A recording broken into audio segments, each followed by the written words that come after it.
Olá a todas e todos.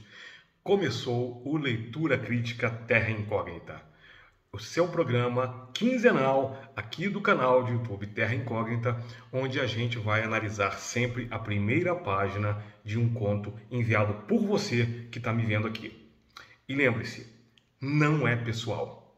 O objetivo deste programa, assim como foi no podcast Três Páginas, será sempre o de fazer críticas construtivas para ajudar você a melhorar o seu texto.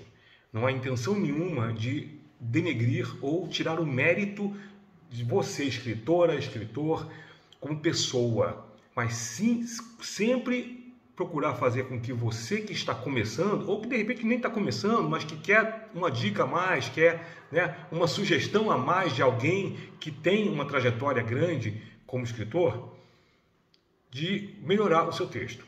Então, sempre que a gente vai fazer aqui é isso.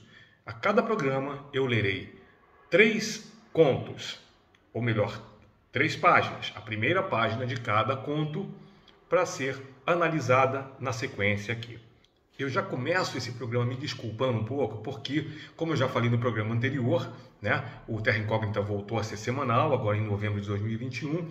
Eu me mudei com minha família, eu estou morando na Itália, na capital, Roma, e eu estou num apartamento que é muito bacana, muito agradável, gostoso, mas é muito barulhento. Então, de vez em quando, não sei se vocês estão ouvindo agora, tem um barulho de uma obra lá atrás, De vez em quando a gente consegue ouvir. Barulhos geralmente são barulhos meio lentos. Estou com a janela aqui, com a porta aqui de vidro fechada, então não é um barulho que vai atrapalhar a leitura, e o trabalho de audição de vocês.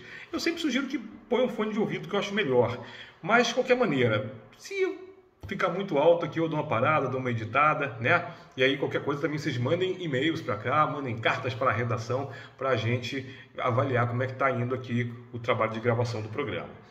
Eu vou começar agora com o nosso primeiro conto, que é da Cláudia de Barros Guedes. Eu não sei se estou pronunciando correto, Cláudia. A Cláudia mandou um e-mail muito querido, muito legal, dizendo que gostava muito do Três Páginas, é uma órfã do Três Páginas. Então agradeço muito a audiência. Eu já tinha falado antes em outras redes, aqui no YouTube, falei no Instagram, depois vou estar aqui embaixo todos os meus dados, lá de Twitter, Instagram, e sigam-me lá nas outras redes também. Eu estou sempre fazendo comentários complementares em termos de indicação de livros e de filmes, por exemplo. A Cláudia falou o seguinte, que já me seguia há muito tempo, tal, já estava querendo mandar um conto mesmo. Muita gente na época mandou conto. Infelizmente, como o Três Páginas acabou, já tinha falado antes da história do podcast, tal, foi uma coisa que me deu muito prazer fazer, mas eu não consegui dar continuidade. Problemas pessoais meus e problemas de ordem técnica também, Equipamento que não estava tão legal, uma dificuldade para fazer edição de áudio, Tudo da minha parte, tá? E eu não consegui levar adiante o programa. Ficou uma fila enorme de contos ali.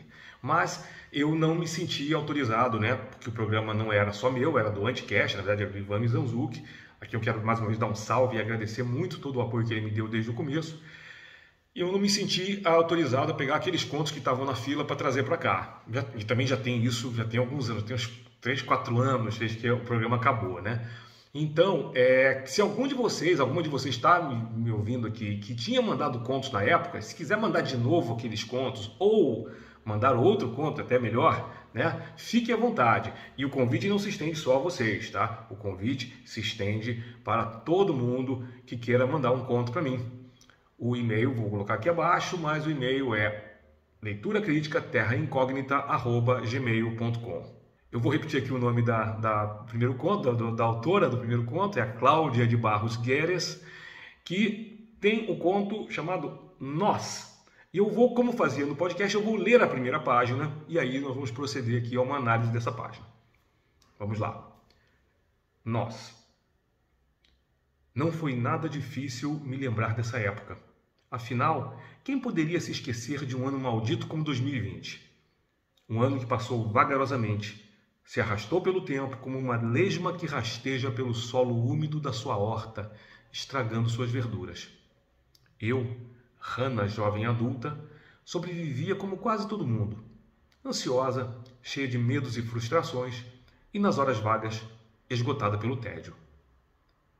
Perdi meu emprego em março, assim que o isolamento social começou e quando ele ainda era levado a sério. Tudo fechou. exceto farmácias e supermercados. Eu trabalhava como vendedora numa loja de roupas. Tinha sido contratada há pouco mais que 6 meses num projeto da rede de lojas que queria promover a chance do primeiro emprego para jovens. Bom projeto, boas intenções, mas com a pandemia surgiram outras prioridades.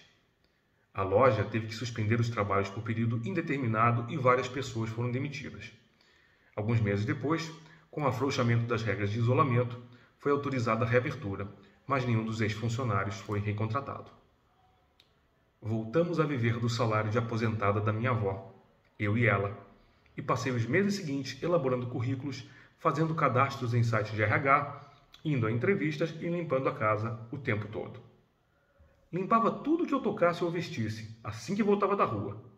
O vírus era extremamente contagioso e eu precisava cuidar da minha avó, garantir que não se contaminasse e nem fizesse grande esforço físico.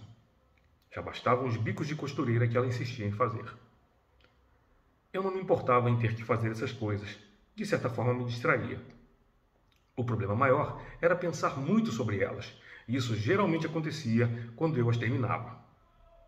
Fazia todas essas coisas necessárias pela manhã, depois eu e minha avó fazíamos juntas o almoço, e eu arrumava a mesa e lavava a louça enquanto ela tirava uma sesta.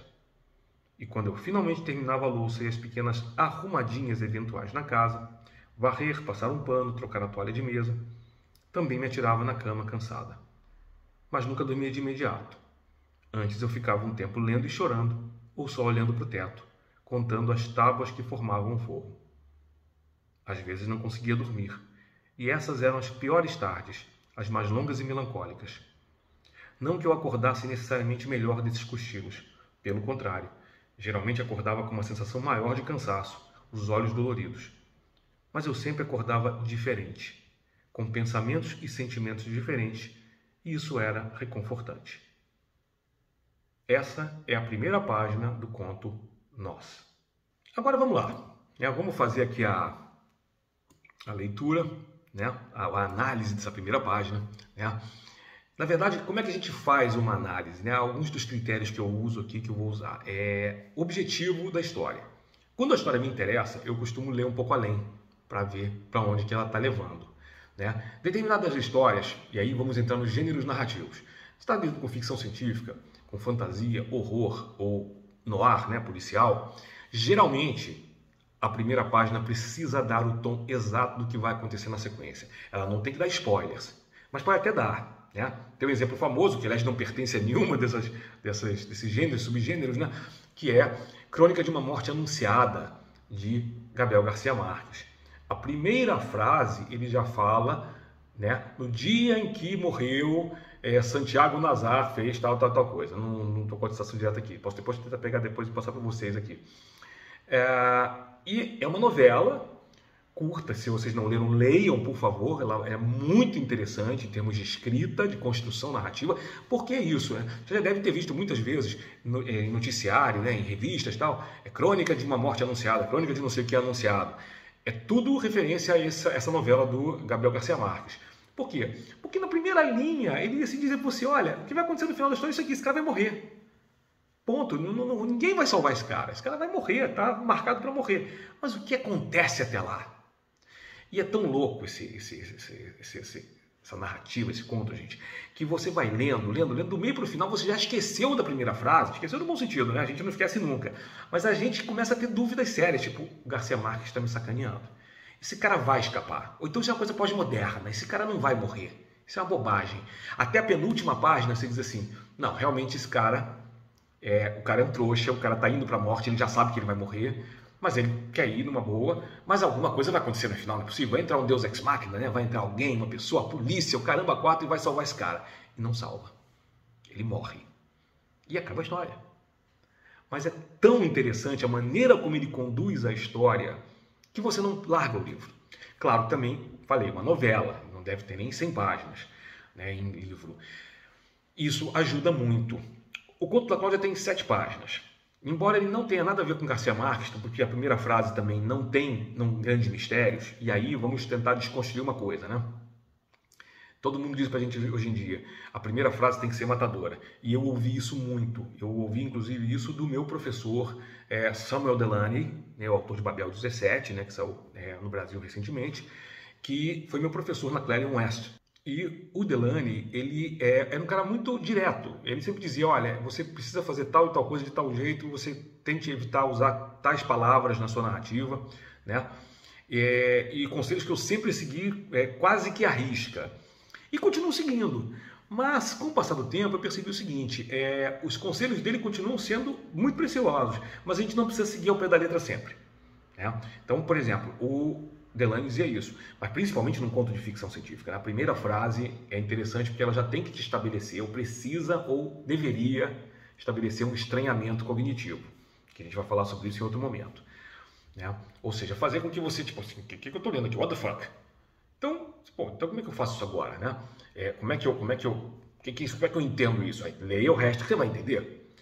Num conto que é, vamos dizer, autoficção, que é como eu estou entendendo o conto, a Cláudia não me descreveu o conto, eu sempre peço para vocês mandarem direto e não precisam explicar. Se vocês quiserem mandar umas linhas, Fábio, esse conto aqui foi escrito 2 anos atrás, quando eu estava deprimido, ou então, não, tinha acabado de passar na universidade, eu então tinha me casado, tido um filho, então, decidi tal e tal coisa. Eu vou ler do mesmo jeito, né? Mas é tão legal, desculpa, é tão negócio, melhor até você não me mandar essas informações, porque eu quero entender depois. Já houve casos de 2 ou 3 autores que depois me mandaram lá para outras páginas, mandaram e-mails dizendo assim, obrigado por ter lido meu conto, você falou tal coisa, só queria acrescentar aqui, eu escrevi de tal e tal maneira, contou a história. Enfim, vocês podem fazer do jeito que vocês acharem melhor. Mas assim, não interfere biograficamente, né? Para a gente, ao longo do tempo, com as suas publicações, porque certamente vocês estão me mandando coisas aqui, vocês querem começar a publicar e não tem nenhum motivo para não fazer isso, né? Vocês vão ter em algum momento leitores assíduos que vão dizer, eu gosto sempre de ler o conto dela, o conto dele, porque os temas geralmente são tal e tal e tem a ver comigo, com o que eu gosto. Geralmente é assim que a gente acaba escolhendo, conscientemente ou não, uma autora preferida, um autor preferido. Como é que a Cláudia começa o seu conto? Não foi nada difícil me lembrar dessa época. Afinal, quem poderia se esquecer de um ano maldito como 2020? Isso, gente, a gente já se identifica de cara porque todo mundo passou pelo ano maldito de 2020, né? Não dá para saber ainda aqui se ela está falando de escrever em 2021 ou se já é de um futuro mais distante ainda. Tá? Aparentemente ela está falando, realmente é um conto autobiográfico, ela está escrevendo agora em 2021 isso, né? Porque parece que é tudo muito próximo dela, né? A coisa não é distante, ainda está muito, é uma ferida aberta. Isso é importante. Com que você faça com que o seu leitor, sua leitora se identifique, jogando sua emoção na história. E ela joga de uma maneira muito controlada, ela vai a conta-gotas, o que eu acho que é muito bacana também. Vamos falar mais aqui? Isso, olha lá. A frase seguinte é muito bonita, né? Um ano que passou vagarosamente, se arrastou pelo tempo como uma lesma que rasteja pelo solo úmido da sua horta, estragando suas verduras. Essa frase é muito boa, viu, Cláudia? Porque ela é sonora, eu gosto muito de ler essas histórias aqui, né? Porque ler em voz alta o que vocês escrevem, isso é uma outra dica também que eu dou agora, é preciosíssimo. Até primeiro para vocês verem se a pontuação está correta. E agora, então, eu vou dar o primeiro puxão de orelha na Cláudia, que é o seguinte. A primeira frase tem um probleminha de pontuação. Não foi nada difícil me lembrar dessa época. Aí eu fiz a pausa, tá? Afinal, quem poderia esquecer? Mas antes do afinal, bota um ponto. Você botou vírgula. Vírgula, afinal. A frase perde o efeito. É melhor frase curta mesmo, tá tudo bem. Não foi nada difícil me lembrar dessa época. Ponto. Afinal, vírgula. Quem poderia se esquecer de um ano maldito como 2020? Então, tá beleza. Tá? Não estraga a tua história de maneira nenhuma. Aliás, eu imagino que a maioria das pessoas que vai ler não está nem preocupada com isso, mas tenha essa certeza. Se botar um ponto aqui, vai causar um impacto maior ainda, mesmo que a frase pareça não ser impactante. Ela é impactante. A frase seguinte está ótima. Passou vagarosamente, se arrastou pelo tempo. Você poderia botar se arrastando pelo tempo, porque ainda é uma coisa que está acontecendo, apesar de ter sido no passado. Mas esse período aqui, né, se arrastou pelo tempo como uma lesma, você pode botar no gerúndio. De novo, pode deixar como está também. Não estou corrigindo sua frase, estou dando uma sugestão que eu acho que torna ela mais gosmenta, mais lesma, né? Lesma que rasteja pelo solo úmido da sua horta. Essa frase, vocês veem que ela tem uma sonoridade maravilhosa, é um poema. E, de novo, falo isso como um elogio. Aí no final ela bota aqui, estragando suas verduras, quer dizer, ou seja, você no final ainda pisa, né, no leitor, né? Ainda bota que o ano foi não só lento, como ele, desculpe eu falar aqui, vamos falar por palavrão aqui, fudeu com as expectativas de todo mundo. E é verdade. Então, assim, eu nunca tinha visto ninguém até agora comparar 2020 a uma lesma, mas eu achei brilhante essa sacada. Então fica aí o meu elogio enorme para você por essa segunda frase. Aí assim, eu, vírgula, Hannah aí com caixa alta, então é o nome dela, né? Mas eu achei muito louco porque Hannah, embora não seja isso em português, mas é em espanhol e esta aqui em italiano, Hannah quer dizer rã. E aí eu fiquei na dúvida, será que, né, tem a ver? Não, aparentemente até onde eu sei não, apenas o nome dela é Hannah mesmo e tudo bem, não entendi. Seria uma brincadeira com Hannah, né, o nome hebraico, né, H-A-N-N-A? Aí realmente eu não sei. Isso me deixou um pouco, né? Tipo, nossa, que interessante esse nome. Mas também isso não interfere na narrativa. Mas não dá pra gente saber quem é essa personagem só por isso, tá? A primeira pessoa aí dela tá muito tranquila, muito eficiente, só que a gente sabe mais sobre a avó do que ela. Eu vou explicar já. Então, ó. Eu sobrevivia com quase todo mundo, ansiosa, cheia de medos e frustrações, nas horas vagas esgotada pelo tédio. Pronto, você já definiu, na verdade, emocionalmente a Hannah, jovem adulta. Não sei se precisava botar jovem adulta, aí fica muito em inglês, né, tradução, né, young adult. O Hannah jovem, porque está claro pelo texto que é uma jovem, que se é jovem, que ela já é adulta, né? Ok, de novo, não quero ser etarista, né? Conheço crianças de 8 a 10 anos que poderiam escrever um texto assim, mas é difícil, poderiam dominar a técnica, mas não o emocional de uma pessoa jovem adulta. Então eu imagino que isso aqui você não precisaria botar jovem adulta, acho que fica um pouco uma redundância anglicista, né? Então, Hannah jovem, entendeu? Jovem adulta quantos anos? Na casa dos 20, deve ter 20 e poucos anos, não sei, né? Eu acho que pode, se você quiser, pode até colocar assim, eu, Hannah, aos meus 27 anos, sobrevivia como quase todo mundo. Não necessariamente precisa botar a idade, tá? Mas eu só daria essa sugestão. Na dúvida, sempre enxugue, né? Há exceções e talvez a gente aborde isso aqui mais adiante. Vamos lá? Olha só. Perdi meu emprego em março, quando o isolamento social começou e quando ele ainda era levado a sério. Ótimo. De novo, já tem uma outra porrada aí no leitor. Você está, né, mostrando como o Brasil e como o mundo estavam em 2020. Né? E continua, na verdade. Mas por isso essa identificação ainda é muito tranquila para os leitores. Você vai navegando aí tranquila porque não tem muito que forçar a barra com o leitor ou a leitora para se identificar com você. Aí bota, tudo fechou, exceto farmácias e supermercados. Isso é bem o comecinho mesmo, né? Os 3 primeiros meses, que eu lembro que teve, né, em São Paulo também, teve quase que um lockdown aí, um lockdown meio mequetrefe, mas ok, todo mundo ficou com muito medo mesmo, né? Quer dizer, que não é negacionista, mas isso é história, isso é para outro momento. Eu trabalhava como vendedora numa loja de roupas, ponto. Ó, já começou a botar frases curtas com ponto, ótimo, é assim mesmo. Não se preocupe, tem muita gente que gosta de escrever frases muito longas. Eu, como sou jornalista de formação, gosto muito de frases curtas, né? Gosto muito de alguns escritores como Ernest Hemingway, que tinha primazia, né, das frases curtas. Ele gostava de fazer textos enxutos. Outro também, Graciliano Ramos, para a gente ficar nos brasileiros, né? Então, dica de leitura para vocês, todos estão ouvindo aí, Hemingway e Graciliano Ramos, para saber como fazer é ótimo, né? Como fazer frases curtas e muito eficientes. Então ela bota aqui, tinha sido contratada há pouco mais que 6 meses. Então aqui tem uns errinhos de gramática, mas eu não vou de novo. Como eu falei, não se arrastou, se arrastando. Há pouco mais que, melhor botar há pouco mais de 6 meses. Mas, de novo, é primeira pessoa, então, gente, relaxem com isso. A minha crítica, como eu falei agora, é no sentido de fazer com que vocês afinem melhor. E aí nem sempre é para que vocês escrevam corretamente a gramática. A pontuação eu acho que é fundamental. Nesse ponto eu vou dizer para vocês, a menos que o conto seja realmente experimental, e aí, ok, a gente também vai tentar analisar sobre esse prisma, né? E aí aquelas de vocês que estiverem dizendo, ó, Fábio, tô te mandando um conto muito louco, experimental pra caralho, avisem. Aí é legal avisar. Porque eu vou ler e, sei lá, a gente nunca sabe. Se o conto for muito, muito interessante, muito experimental, eu posso entender de cara que é um conto experimental. Mas pode ser um conto com alguns erros efetivos, reais de pontuação, que eu posso até achar que é experimental e não é, ou vice-versa, né? Então, estejam atentos para isso e me avisem quando for o caso.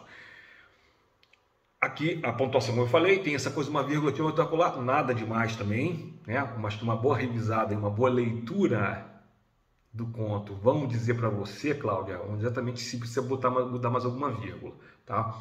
Esse a pouco mais que efetivamente não é a forma mais ideal de se colocar. Poderia colocar um pouco mais de 6 meses. Mas, novamente, a fala individual de cada um, que era o antigo conceito de idioleto, como dizia Humberto Eco, né? Cada um tem a sua fala, o seu dialeto particular, isso é bem entre aspas, é interessante para a gente conseguir dar personalidade à voz do nosso narrador, né? Então, ok. Bom projeto, boas intenções, mas com a pandemia surgiram outras prioridades, aí a prioridade ficou em itálico, né? Certamente é uma coisa também que talvez possa ser meio irônica.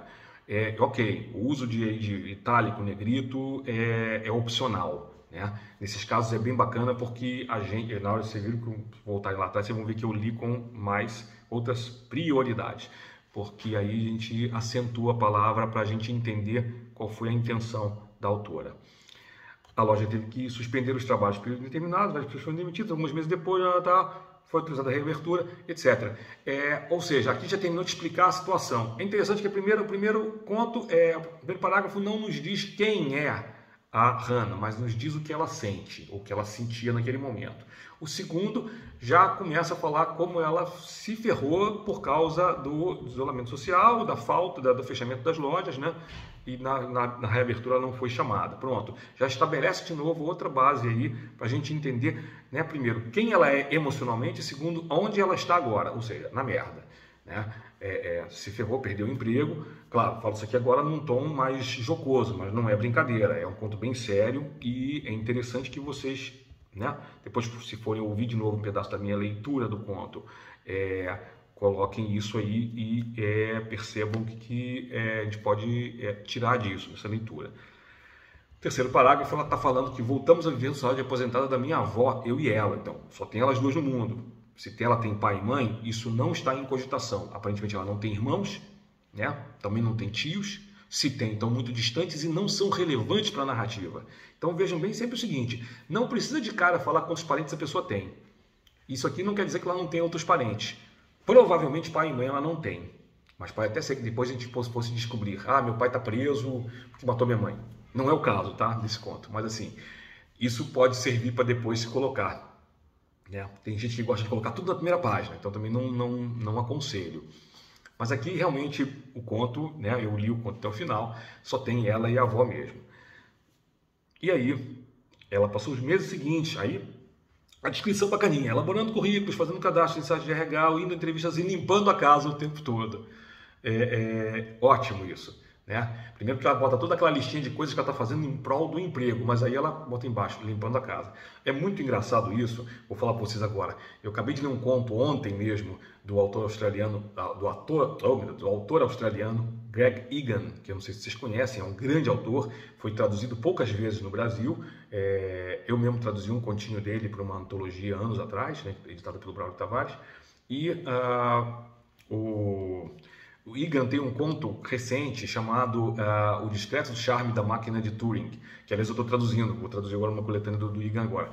E nesse conto é muito engraçado, porque é exatamente isso, né? Tem um trecho aqui, ele fala que o cara foi desempregado, ele passa o tempo buscando o cadastro e tudo mais, ele limpando a casa o tempo todo, eu achei ótimo isso. Então, ou seja, a Hannah, ou no caso aqui a Cláudia, está bem antenada com o que lá fora está se escrevendo, né?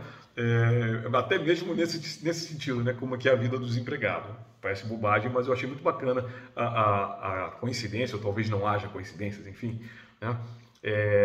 Então, foi muito legal ver, inclusive, a sequência, né? Que não é idêntica do conto do Egan, mas vamos dizer que o espírito do conto, nesse sentido do personagem, é muito parecido.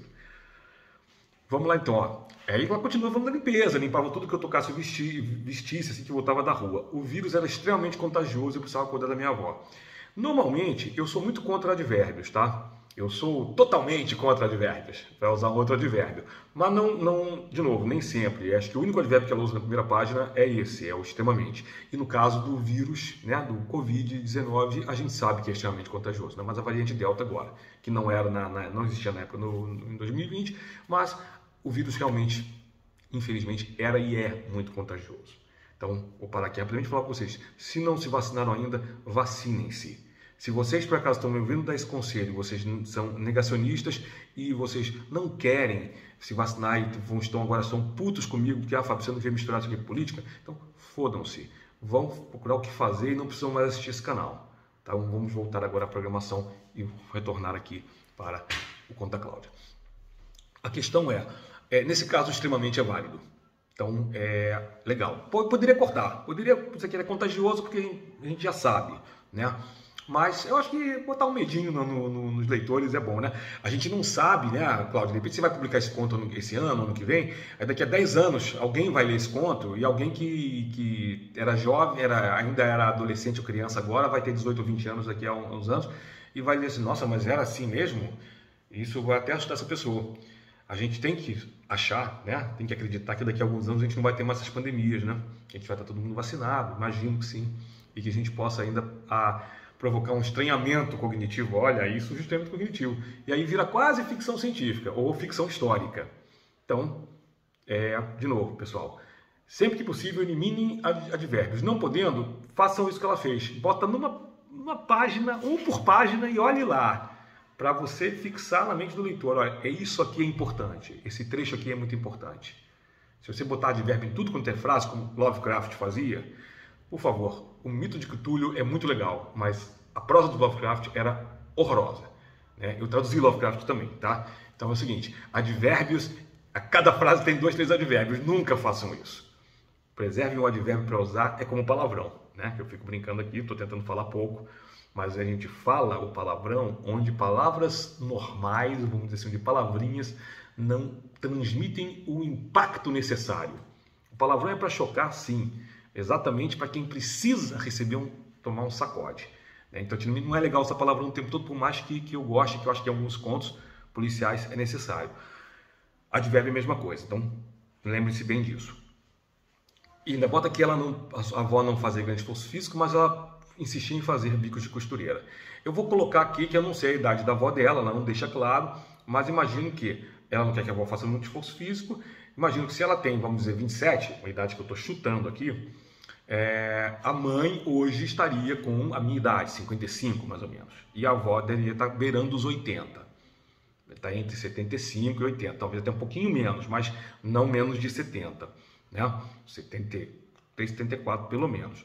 Então, hoje em dia isso já é uma idade que não é mais considerada tão velha assim, se você não teve uma vida difícil. Né? Um profissional liberal com 70 anos é diferente de um lavrador com 70 anos.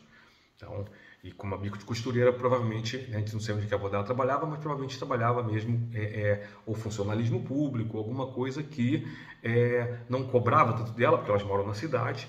Né? Mas aí é interessante também, Cláudia, sempre que possível, você colocar uma coisa ou duas que você possa deixar mais claro um pouco quem é a sua avó, quem é a avó da Hannah, né? Para que a gente possa visualizá-la melhor. Né? Não, você não é obrigado, a primeira página não é obrigado a fazer esse tipo de coisa, mas é interessante, sempre que puder, uma palavra, uma frase, né? Que você consiga colocar uma informação a mais, é importante para a gente tentar entender. Até como eu falei agora, uma pessoa muito jovem vai ler esse conto, não vai ter a menor ideia de qual é a idade da pessoa. É preciso ter a idade da pessoa demarcada? Não, não é preciso. Mas eu gosto sempre do seguinte, você que escreve precisa ter isso em mente. Eu acho que é fundamental você ter em mente. Porque você tendo isso em mente, você vai começar a escrever de maneira mais solta e mais tranquila. Se você sabe assim, não, minha avó tem 70 anos. Beleza, pronto. Né?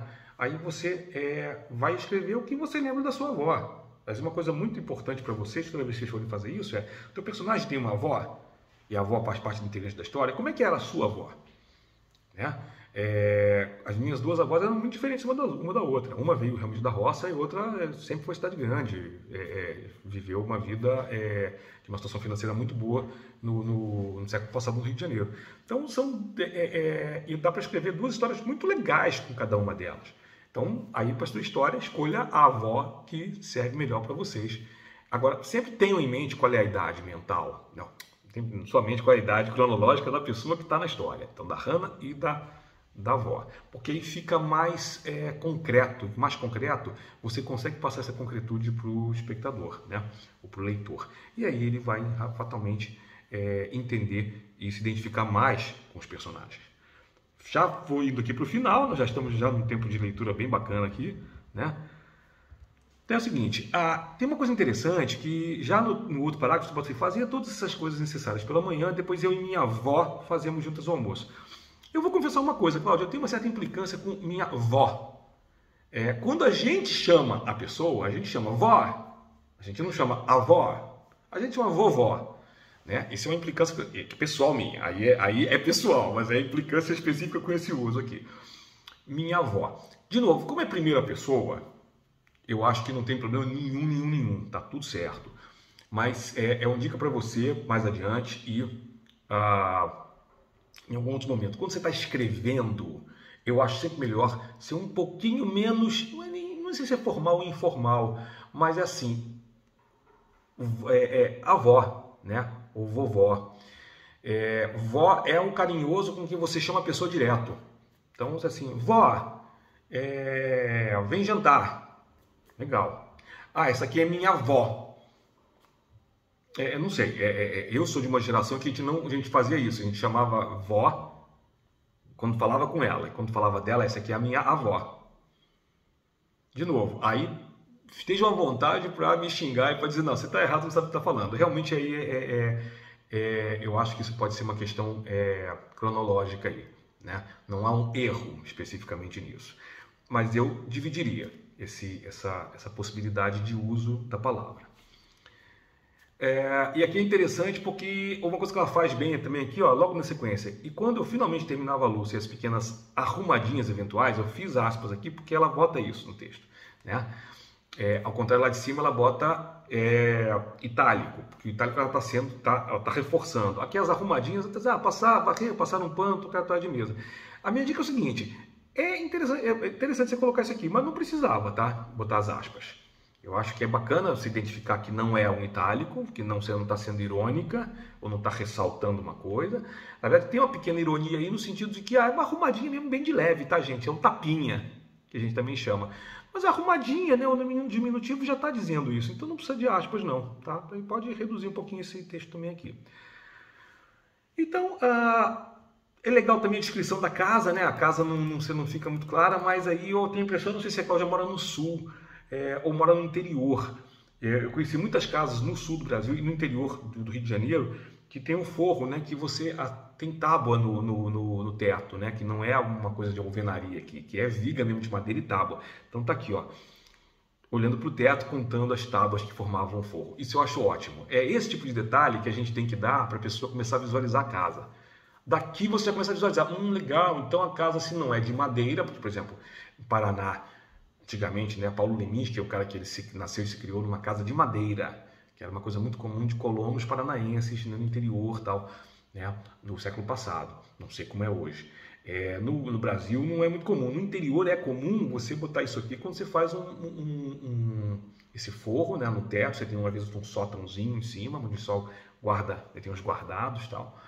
E onde eu já passei por experiências muito loucas de dormir numa casa do interior, de repente ouvir um barulho nas tábuas e depois me dizer, não, é uma família de gambás que mora aí em cima. E você fica, meu Deus do céu. É muito legal isso, isso acrescenta mais uma coisa, né? Se fosse um piso de alvenaria, né, concreto, laje de concreto, você talvez não ouvisse esses barulhinhos, né? Uma tábua de madeira se ouve pra caramba, e é muito interessante também colocar toda essa coisa sensorial, né? Então vamos lá. E aqui, chegando já no final, não que eu acordasse necessariamente melhor desses cochilos, pelo contrário, geralmente acordava com uma sensação maior de cansaço, os olhos doloridos. Interessante. Às vezes acorda com dor de cabeça, né? Eu já acordei muito com o olho dolorido também, então a gente, né, pode depois desenvolver um pouco mais isso, né? É só o cansaço, ela tem alguma coisa no olho, não sei se ela tem óculos, ela usa óculos, por exemplo, eu uso, né? Então às vezes tem umas irritações, fotofobia, tal, é uma coisa pode ser interessante para compor mais ainda a personagem. E ela termina aqui, mas eu sempre acordava diferente que itálico de novo, para reforçar aí, né, com pensamentos e sentimentos diferentes. Isso era reconfortante. Aí é interessantíssimo, porque aí ela pega você. A primeira página eu achei legal e eu já decidi que eu ia ler de qualquer maneira. Mas assim, nessa última frase eu falei, que diabo de pensamento e sentimentos diferentes são esses? E aí eu quero ler até o final. Então é interessante, gente. Vejam, você não precisa começar um conto com a frase matadora. O conto tem que ser interessante. O conto dela me chamou a atenção. Mas se você, na última frase da página, aí é legal que você tem que formatar bem a página, né? Se o último parágrafo da última frase diz alguma coisa desse tipo, alguma coisa, né, que cativa, aí você já vira a página sem pensar no que você está fazendo. Você não tem nenhum tédio. Então é isso, né? Palmas para você, Cláudia. Eu gostei dessa primeira página. Eu li o seu conto, né, posteriormente, achei bem interessante. O conto, na verdade, tem uma pegadinha, né, um pouquinho pro fantástico, né? Mas mesmo que não tivesse, ele seria um conto bastante interessante e bastante cativante, né? Eu acho que tem coisas muito, muito interessantes aqui, né? Mas a pegada fantástica, eu quis ser educado para não dar spoiler, né? Não sei se onde esse conto vai ser publicado, mas eu te diria o seguinte: o conto, pela primeira página, né? O seu conto está praticamente pronto para você mandar para qualquer lugar para ser publicado. Aí eu dar uma revisadinha, eu falei nas vírgulas, né? E bola para frente, manda, porque eu acho que esse conto é muito legal. A primeira página seduz, atrai, como eu tinha falado antes, né? Se não pega na primeira frase exatamente, né? Mas eu acho que qualquer um de nós se identificou com a primeira frase, a última frase da primeira página já quer fazer realmente você virar. E aí que a história toda, gente, vai começar. A história só começa depois, entendeu? São 7 páginas, essa história vai começar na página 2, página 3. Nem sempre é legal começar assim, mas não estamos falando disso aqui. A primeira página, pelo menos, vai te dar um gancho que quer fazer você continuar a leitura, e isso é que é o fundamental. Então, parabéns para você, Cláudia. Gostei muito do seu conto. Vamos lá, então, para o segundo conto dessa edição do Leitura Crítica Terra Incógnita. O conto da vez é O Chaveiro, do meu amigo Douglas Pelobo. O Douglas também foi um ouvinte do 3 Páginas e me acompanha até hoje, principalmente no Instagram, né? Isso quando a gente troca umas ideias sobre leitura, sobre literatura. E o Douglas me deu a honra de mandar um conto que ele escreveu mais ou menos 3 anos atrás, como ele falou aqui, mas não entrou mais em detalhes. Então, vamos ler a página aqui e ver que interessante é essa primeira cena logo de cara. O Chaveiro. O som da batida do martelo ecoou por entre a rachadura que se fez na mão de Lázaro. Cospe a chave, rosnou o homem de terno ao seu lado pela terceira vez, enquanto contemplava o resultado do próprio trabalho e massageava a ferramenta. Eu me lembro da tua fuça.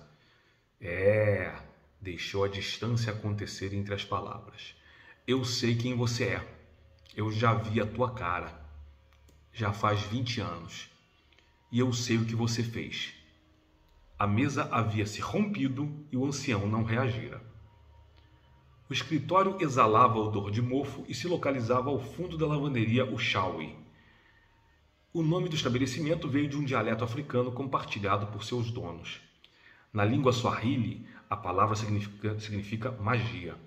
E, como tal efeito, filtrada em listras negras através da persiana, a luz da tarde adentrava a dependência, revelando os extremos de quase todos ali presentes. Todavia, à exceção de seus auxiliares, Edgar Blacknose não fora afetado. Não. Naquele momento, o homem cuja meia face ostentava a letra L em forma de cicatriz não se deixava colorir pela tonalidade açafrão do entardecer. Tanto quanto o fundo de um poço, seus olhos escuros repeliam o foco do sol das 16, que não ousava tocá-lo. Em seu semblante, linhas volumosas se contorciam como dançarinas, enquanto ele esgrimava seus tormentos sobre a alma já fatigada nos restos daquele divã. Não obstante, a equipe, como ele os costumava chamar, já tinha conhecimento prévio de que aquele dia teria 72 horas. Eu achei a primeira página de muito impacto, Douglas, mas eu vejo problemas aí. Então vamos começar. O som da batida do martelo ecoou por entre a rachadura que se fez na mão de Lázaro. É uma imagem forte, mas eu não consigo visualizar essa imagem.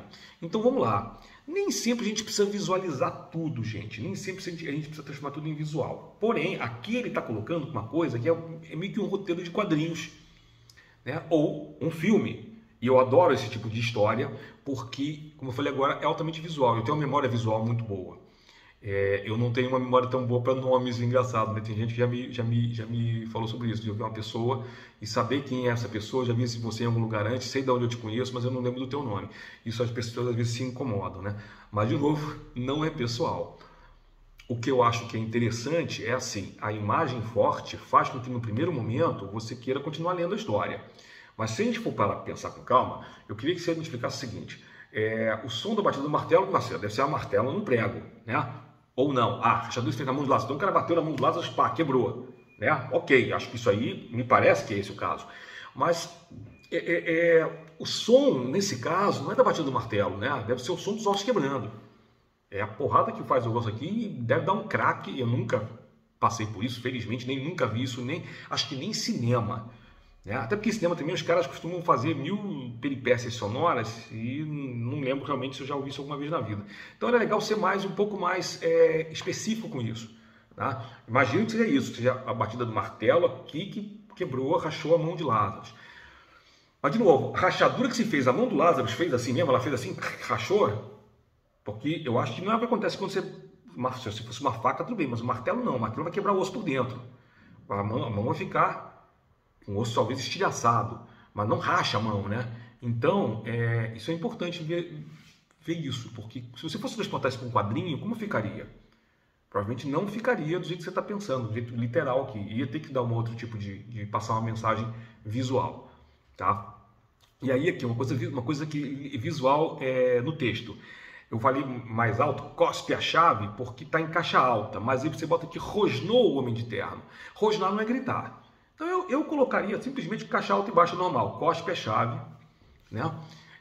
Porque inclusive eu leria assim, né? Cospe a chave. Eu acho que foi a intenção que você quis, né? Mas caixa alta é grito. No texto escrito é isso. Então, vamos ver com calma o que você prefere. Eu acho que o rosnar é maravilhoso, então eu botaria caixa alta e baixa. Contemplava o resultado do próprio trabalho e massageava a ferramenta. Eu acho alguns usos de palavras meio estranhos, mas é um estranhamento cognitivo que eu acho legal. Eu acho legal o cara massagear a ferramenta. O cara gosta do que está fazendo, né? E isso que é terrível, cara. O cara é um torturador e o cara gosta de torturar. Então o cara tá lá, né? Tá conversando aqui, vou pegar a garrafa d'água para fazer um efeito aqui, tá aqui massageando, né? A ferramenta, né? Não sei como é que ele faria exatamente, mas eu gostei dessa imagem. Aí o diálogo também, as poucas frases que são faladas são muito legais, né? Eu lembro da tua força.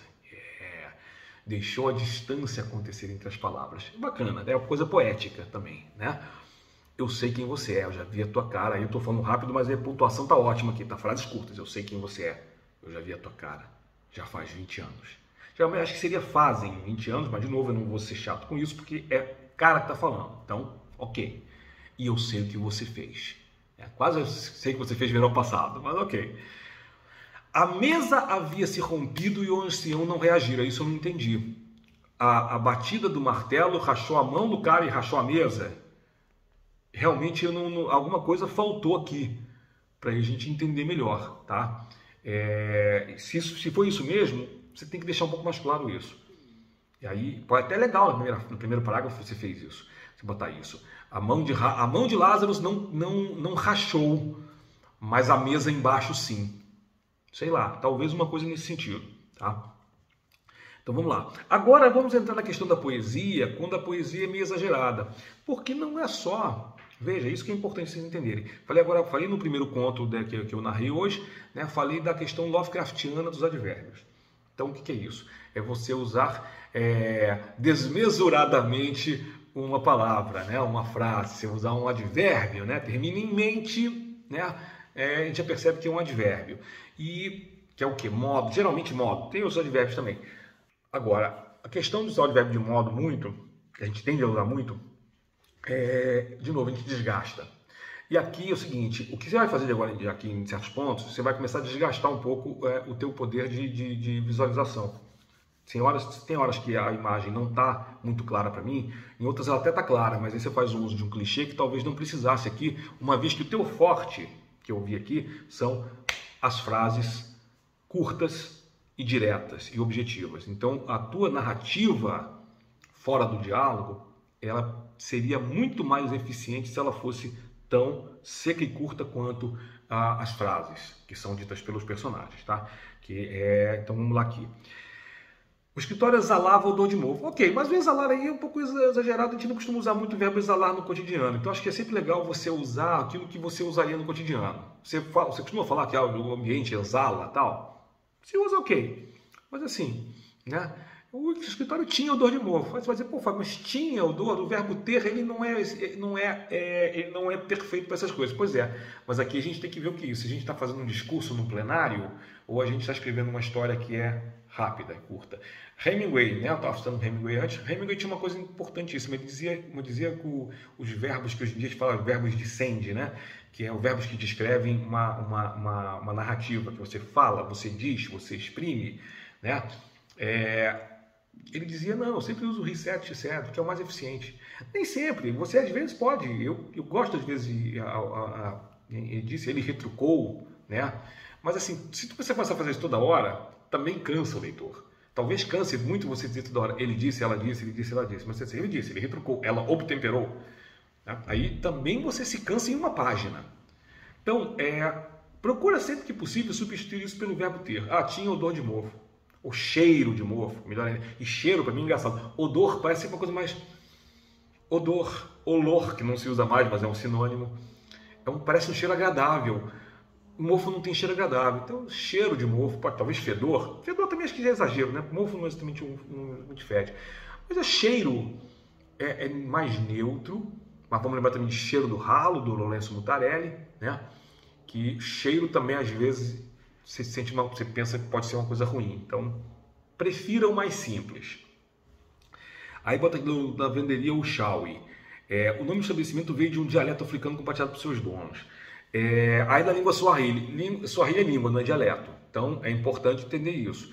Que se for dialeto africano, na hora eu pensei, puxa, é uma coisa que só eles dois conhecem e pouca gente no mundo conhece. Não, Swahili se fala pra caramba em mais de um país africano. Tá? Então, não. Aí é precisão mesmo, tá? Pode ser que o nome do estabelecimento veio de uma língua africana que ali só os seus donos sabiam. Aí você vai dizer, opa, então eles vieram de um país onde fala Swahili, mas estão num país onde não é. Imagina se é Estados Unidos ou Inglaterra, provavelmente, né? Eu não sei se é Nigéria que se fala Swahili, aí me perdoem que eu não vou lembrar agora, não vou pesquisar aqui agora. O Quênia, acho que Quênia tem isso, tem Swahili. Mas você fala isso, né? E muito interessante também, cara, não vou fazer uma crítica muito pesada não, mas a questão até porque o conto é muito curto, né? O conto dele tem 3 páginas, também li o conto, né? Mas o conto não explica nada disso. Então, aparentemente, eu já li algumas coisas de autores quenianos e o Quênia é um país que também tem muita tecnologia, é um país avançado, não é um país tão, pelo menos nas grandes cidades, não é um país tão pobre como a gente pode pensar quando fala de África, que é um preconceito nosso.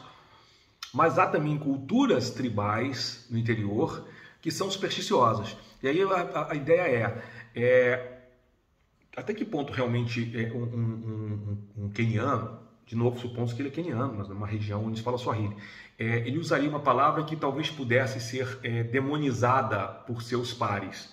Então, se é que ele está atendendo uma comunidade queniana, na lavanderia, esse pessoal iria num lugar onde está escrito a palavra magia? Tá, talvez algumas pessoas sim, mas muita gente, vamos levar em conta também que são lugares colonizados, onde muita gente virou católica ou evangélica e renega essas coisas. De novo, aí é uma observação nerd, tá? Fique à vontade para discordar, mas é só porque eu fiquei curioso. E até porque também não se coloca nada referente à magia, embora eu desconfie que vai ter magia mais adiante. Essa história não sei se ela realmente é final, se você mandou só um pedaço. Mas eu fiquei curioso, isso me deixou curioso. O meu questionamento aqui não é para detonar a sua história, pelo contrário, é para dizer, pô, como é que você vai explicar isso depois? E eu gostaria muito de tentar entender onde vai entrar essa explicação aí, se é que vai entrar. Então bota aqui, ó, a luz da tarde adentrava a dependência. A mesma coisa, tá? Dependência, só quem fala isso é cara de imobiliária. O quarto tem duas salas, 2 dependências de solteiro, dependências de empregada, que aliás, inclusive, no ano passado a gente falou muito com o pessoal de imobiliária, né, para vender a casa, e acho que não estão usando bater a palavra dependência não, tá? Então, não sei se vale a pena. Adentrava a dependência, na luz da tarde entrava na sala, né? Eu acho que é mais fácil, mais legal. De novo, você não fica pensando Nossa, que palavra, sei lá, o pessoal mais jovem vai ler, vai dizer, nossa, que palavras complicadas, ou que palavra mais velha, não se usa isso. E eu que sou um cara mais velho, eu também penso, puxa, eu acho que não se usa mais isso. E aí você tira a atenção, desvia a atenção para o que está acontecendo. E eu quero continuar a saber o que está acontecendo. Então, veja, não é uma crítica detonadora, demolidora, porque eu continuo querendo saber. Então isso é ótimo. Mas você pode enxugar. Você pode ser Graciliano Ramos, ou até, que eu desconfio que você gosta, Alan Moore, que Alan Moore também é um pouco mais para a linha do Hemingway, mas ele sabe usar uma linguagem empolada quando precisa em determinadas narrativas. Então é assim, sempre acomodar de acordo com a narrativa. Esta narrativa aqui, nesse primeiro momento, é uma história de Guy Ritchie, é um filme de Guy Ritchie. Né? É um cara sendo torturado por outro, num ambiente que parece um ambiente de lavanderia britânica de gangsters, talvez gangsters quenianos. Eu acho uma ótima ideia e foi o que eu pensei. Se eu estou errado também, eu vou querer saber de você. Mas aí é isso, a gente tem que ver exatamente o que é, ou mais exatamente que seja possível, o que está se passando ali. E se você bota, veja, há um descompasso entre as frases, que são curtas e objetivas, diretas, secas, grosseiras, que é ótimo, tem a ver, mas aí você tenta mudar e de repente dá a impressão que a tua prosa é quase vitoriana. Então, não sei, não tá me batendo muito bem não. Mas continuo querendo ler, então vamos embora. Né? A detrava dependência revelando os extremos de quase todos ali presentes. Eu não entendi. Os extremos é assim, a luz contornava as pessoas, você via, ou eram extremos mentais, o cara que estava sendo torturado, de repente ele olhava e ele via, nossa, eu estou vendo agora o pior que essa pessoa tem. Eu não entendi mesmo, tá? E aí é isso, não foi transparente esse pedaço teu. Eu queria muito tentar entender. Me parece que são essa questão de contornos, mas aí ele é negócio, revelando contorno, fazendo contornos.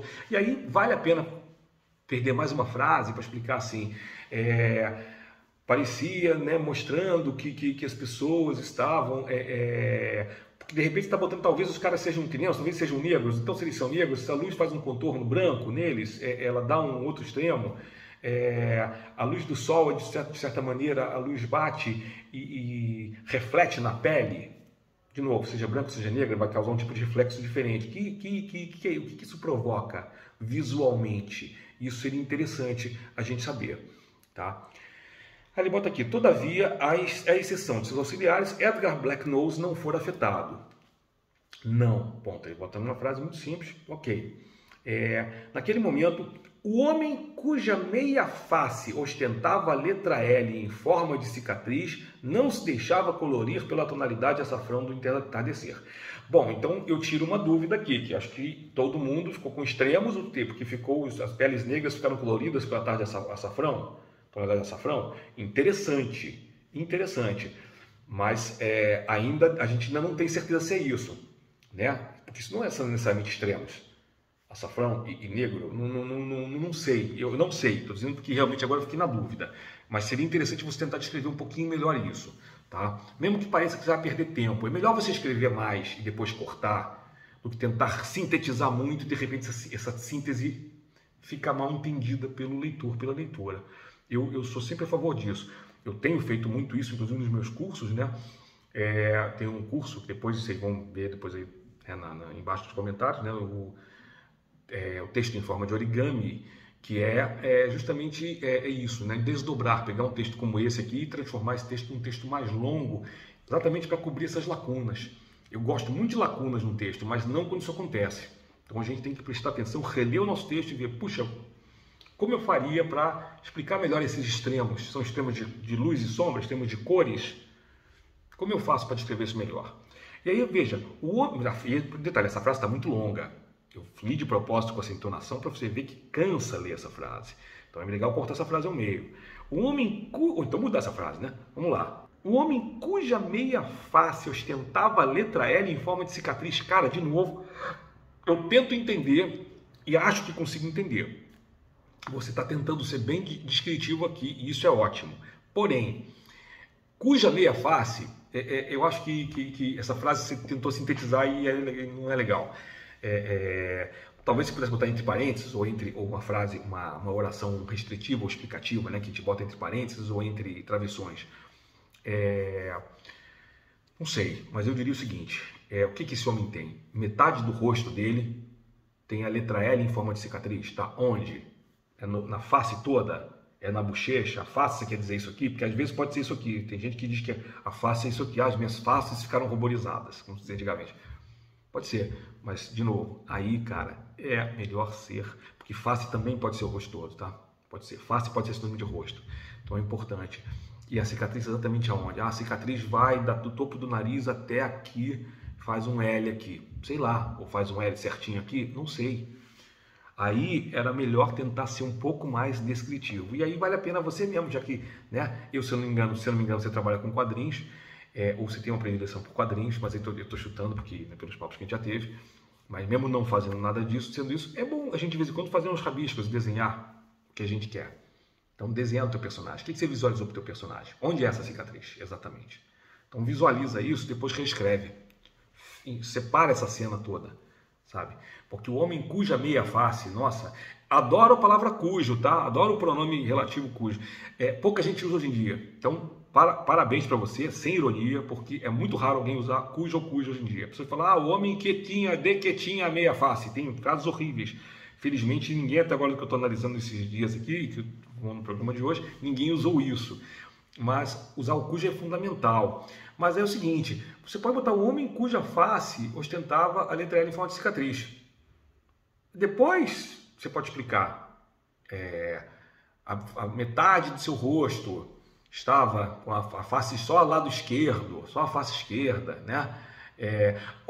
Aqui, se você quiser continuar deixando essa frase, até acho melhor, o homem cuja face esquerda, o homem que ostentava a letra L em forma de cicatriz, ou uma cicatriz em letra L, ok, na face esquerda, pode ser melhor, viu? Acho que confunde menos os nossos neurônios aqui fazendo essa leitura. Novamente, não é pessoal, você sabe disso. Vou continuar aqui, ó. Aí um clichêzão, né? Tanto quanto o fundo de um poço, seus olhos escuros repeliam o foco do sol das 16, que não ousava tocá-lo. Achei legal o sol não ousar tocá-lo. Mas assim, tanto quanto o fundo de um poço? Tá, ok. Eu acho que você quer usar isso, use. Talvez uma coisa inescrutável, né? Talvez seja legal tentar encontrar outra imagem tão forte quanto. Essa é uma imagem mais antiga, mais clichê. Agora, os olhos escuros repeliam o foco de sol. Não sei, o sol está entrando focado, ele não está entrando pelas persianas, né? Filtrado, aqui ó, filtrado em listas negras, então não é foco, né? Não tem um foco. De novo, fica muito difícil visualizar isso.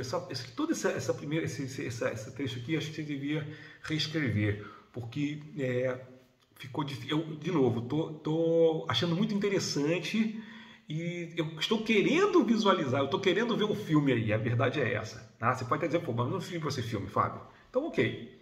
Mas, meu conselho, leia em voz alta, dê para outras pessoas lerem, veja o que elas acham também das suas opções de construção de frase e de uso de certas palavras.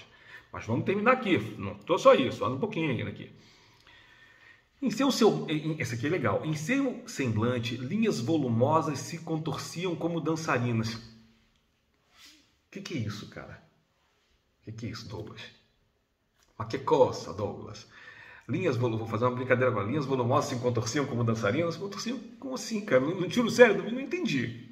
Tá? Dançarina nem sempre se contorce. Você pode botar até pole dancing, né? Faziam pole dancing. Aí você está chutando balde. Mas pelo menos seria engraçado. Eu estou tirando graça aqui de novo, por favor. Não estou tirando sarro de você. Mas eu realmente estou tirando sarro desse período, porque esse período está complicadíssimo, né?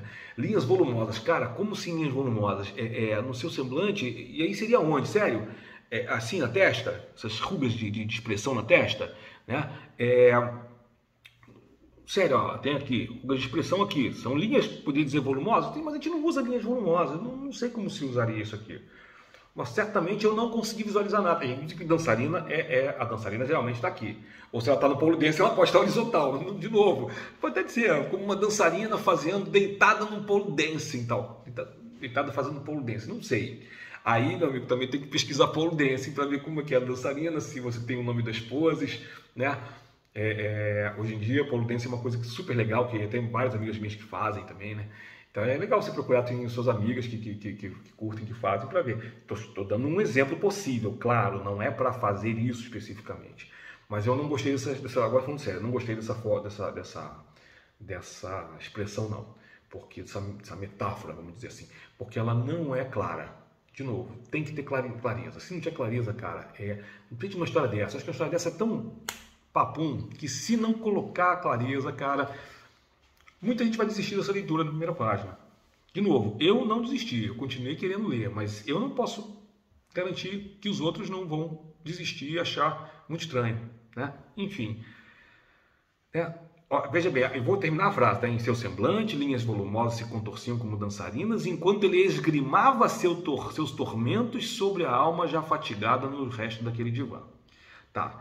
A alma já fatigada nos restos daquele divã é até bacana. É o cara que ele está torturando, certo? Imagino. Não está fatigado, está estrupiado, está desfatigado. Estou fatigado, trabalhei muito. Não, o cara foi torturado, cara. O cara tomou no mínimo uma martelada na mão. Então, a alma está destroçada. Aí você pode pegar pesado. A alma está destroçada. Nos restos do divã, mas não tinha uma mesa ali? O cara está deitado num divã, porque divã você deita, né? Está deitado, de repente você vai botar a mão na mesa como? De novo, não visualizei. Então, cuidado. Geralmente esses caras estão sentados numa cadeira, amarrados para não fugir. Divã, o cara já está assim. Ou é ele que está com a alma, que está nos restos do divã e está com a alma dele fatigada. Quando você falou restos do divã, imaginei que fosse restos também do cara. Posso estar totalmente enganado, então esclareça. E veja, se realmente essa coisa de esgrimar seus tormentos é realmente uma coisa com o torturado, ele não está esgrimando nada com ninguém, ele está martelando o cara, ele está estrupiando, ele está fudendo com o cara, ele está matando o cara, ele vai matar o cara, né? Não estou dando spoiler para ninguém, a primeira página deixa claro que se ele não matar, é porque aconteceu um Deus Ex Machina e salvou o cara. Porque você não faz na mão de uma pessoa, sei lá, pode ser que seja aqueles caras que emprestam dinheiro, né? Um agiota e, quebrei essa mão aí. Então se vira porque a próxima vai ser a sua cabeça. E aí tu me arruma o dinheiro. Pode ser isso. Então, tem que tomar muito cuidado com isso, tá? E pra gente terminar, a última frase que eu achei muito legal, não obstante, a equipe, como ele os costumava chamar, já tinha conhecimento prévio de que aquele dia teria 72 horas. Isso é maravilhoso, porque, esse dia vai ser longo pra caramba, vai dar um filme, e Guy Ritchie, né? Ou vai dar um livro muito legal, pode dar uma novela, pelo menos isso aqui, talvez não dê um conto só, né? Certamente não esse trecho que você me mandou, porque se isso é só o que você escreveu, isso aí é a ponta de um iceberg muito maior, que eu acho muito legal você desenvolver. Tá? Eu não tenho nada para falar mais do teu conto especificamente, porque eu acho que ele é um conto que merece ser reescrito. Eu gostei do que eu li, eu fui ler as outras páginas também, claro, só estou analisando aqui a primeira página para você entender que você tem muito que trabalhar. Mas é normal, você escreveu esse conto, você me falou 2, 3 anos atrás, então a gente muda em 2, 3 anos, eu também, quando eu li coisas que eu escrevi 2, 3 anos atrás que não foram publicadas, mesmo algumas que foram, né? Claro que eu olho e digo, putz, eu reescreveria isso totalmente. Mas quando já foi publicado, não, fica como sendo um retrato de uma época. Que esse seja o retrato de uma época, mas que é um retrato que eu acho que você pode dar uma reformatada, você pode, Você pode aprimorar, você pode remasterizar em 4K essas imagens aqui, que são bem interessantes, cara. Mas para ficarem boas de verdade, tem que fazer isso aí. Isso eu vou falar. Tem coisas que eu falei com você que são opcionais. Eu acho que não é opcional você tirar o excesso de imagens e corrigir algumas figuras de linguagem que você usa para que a gente entenda com clareza o que está acontecendo ali. Claro que, depois de tudo isso, eu lendo a sua primeira página, eu entendi basicamente o que aconteceu. Não está obscuro. Mas existem pequenos obstáculos na estrada. Elimine esses obstáculos, cara. Seu conto só vai melhorar com isso e eu acho que vai te dar, inclusive, vontade de continuar escrevendo essa história e de levar lá para cima. Então, é isso. Parabéns. E keep up the good job. Escreva muito e reescreva essa história, cara. Se você precisa reescrever essa história, pega esse espírito dessa narrativa e bota em outra história. De novo, seus leitores vão ganhar com isso também. O terceiro e último conto desse programa piloto do Leitura Crítica Terra Incógnita é A Casa Submersa, do Asbel Torres.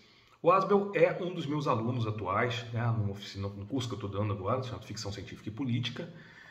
Ele é uma versão revista e atualizada do meu curso Ficção Científica no Campo Político, que está na plataforma Hotmart. Eu vou deixar o link para vocês aqui embaixo. Eu estou dando para ele e outros alunos um curso online, ao vivo. Esse curso depois vai fazer parte também do plataforma Hotmart, reformatado, ele com um segundo módulo, né, atualizado.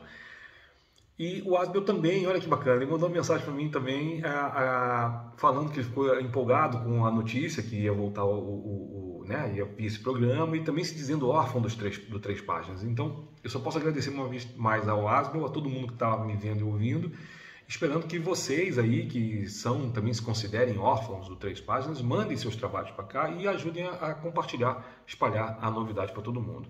Assim como naquele programa, naquele podcast, o envio é gratuito, eu não cobro nada para fazer isso, eu só cobro os meus cursos, então vou fazer sempre divulgação dos cursos aqui, quem quiser fazer os cursos vai ser muito bem-vindo, né? E aqui eu vou falar diretamente com você que está me mandando esse conto para dizer onde seu conto funciona e onde seu conto não funciona. Então, sem mais delongas, vamos para o terceiro e último conto do programa de hoje, que é A Casa Submersa. Uns verões atrás, choveu tanto que a água tomou as ruas e invadiu as casas. A gente teve que ficar em cima da cama o dia inteiro, enquanto peixinhos amarelos nadavam pelo quarto e o Bartolomeu corria de um lado para o outro atrás deles. Seu Augusto teve tanto medo que subiu no telhado e viu lá de cima quando a casa de pedra do seu Maneco tombou de uma só vez. Sorte que seu Maneco estava na cidade do filho. Depois disso, ele vendeu o terreno por lá e nunca mais voltou. Aquela casa estava de pé antes do meu avô vir para cá. Ele tinha morado em casa de madeira e essa era de paralelepípedos colados com argamassa, como o forte de um bandeirante perdido. Mas no dia da chuva, descobrimos que não tinha alicerce, porque escorregou no barro da encosta e caiu dentro do rio. Nos meses de seca, o nível da água abaixava e dava para ver a casa submersa, intacta, só tombada para trás. Se você nadasse contra a correnteza, conseguia chegar nela e ficar de pé na parede da frente com as canelas na linha d'água. A gente parava na beirada da janela e ficava olhando o buraco escuro. Com o sol a pino, dava para enxergar alguma coisa brilhando lá no fundo, mas ninguém tinha coragem de descer lá e descobrir o que era. Meu pai falava para eu parar de ser besta, porque aquelas paredes ainda iam ceder com alguém em cima. Mesmo com medo, eu não deixava de ir. Uma vez no caminho, passei perto do bar e ouvi seu Augusto contando de quando seu Maneco era garimpeiro e que qualquer dia iam chegar uns homens do exército com escafandro para levar os diamantes embora e pagar as contas do governo. Se fosse o Neneco que tivesse escutado, ninguém ia acreditar. Ele sempre aparecia com história esquisita, como a do primo de São Paulo pulando do 5º andar direto da piscina, ou da tia do Recife, que teve trigêmeos de 3 pais diferentes, ou então da outra família que seu Augusto tinha numa cidade de Goiás. Mas o pessoal sabia que nunca mentia. Por isso, ficamos na água olhando a caverna de pedra e discutindo o que fazer se um de nós pegasse o tesouro. Até o dia do Rodrigo. Só um lembrete, tá? Uma coisa que eu não avisei vocês, em 3 páginas eu tinha avisado isso, mas eu tenho que avisar aqui para vocês agora. Depois eu vou deixar claro para vocês também, botar um link embaixo também aqui, para dizer regras de formatação dos contos. O Asbel esqueceu e ele mandou formatado em espaço simples, espaço 1, entre as linhas, né? E eu sempre peço a formatação Chan, que é feita pelo William Chan, que é proposta pelo William Chan, tem um link dele na web, vou passar para vocês aí, que é basicamente o seguinte, o Word, né? Pode mandar PDF também, não tem problema nenhum. No Word é espaço duplo, corpo 12, né? Fonte 12, pode ser Times New Roman, Arial, aí como vocês quiserem, né? Façam isso porque aí fica mais fácil de ler, e aí não fica também, né? Se faz com espaço simples, você vai botar quase o dobro de palavras na primeira página, aí é uma sacanagemzinha que você está fazendo com os colegas, né? Todo mundo, de modo geral, faz espaço 2, o Asbel fez espaço único, mas eu fui aqui e botei espaço duplo, né, no Word que ele mandou. Aí se ele tivesse mandado PDF, não daria para fazer isso. Eu teria que calcular no olhômetro para botar. Mesmo assim, eu acabei lendo 3 linhas a mais da página 1, da página 2, porque para terminar o parágrafo, tá? Os outros 2 não, os outros 2 parágrafos teve um corte limpo, né, o parágrafo terminando com a página. Mas sempre que acontecer isso também não é problema, gente. Eu leio umas 2, 3 linhas a mais sem estresse, tá? Não estamos aqui fazendo nenhuma regra para aprovar ou reprovar ninguém. É só para ficar mais fácil, né, fazer essa leitura. Então vamos lembrar disso. Eu vou botar as dicas de formatação, mas sempre tente me lembrar de fazer, né, fonte 12, espaçamento duplo, que aí vai todo mundo ficar mais ou menos com o mesmo número de linhas para a gente poder fazer uma leitura mais equilibrada. Mas vamos lá.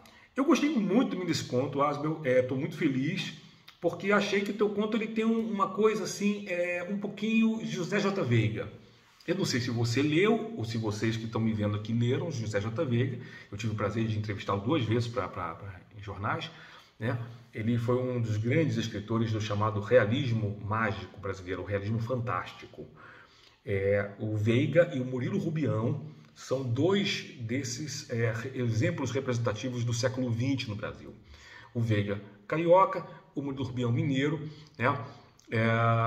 Os dois tiveram obra republicada recentemente. O Murilo Rubião pela Companhia das Letras, ele escreveu muito pouco, são 3 continhos.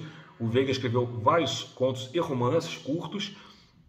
Romance, inclusive, ele tem até um romance de Sherlock Holmes, que é um dos poucos autores brasileiros daquela época a fazer isso, né, chamado Relógio Belisário, que foi publicado no mesmo ano do livro lá do Shampoo de Baker Street, do Jô Soares. E, infelizmente, ou foi meses antes, tal, ele não teve toda a repercussão que o Jô teve. Infelizmente, né, porque merecia.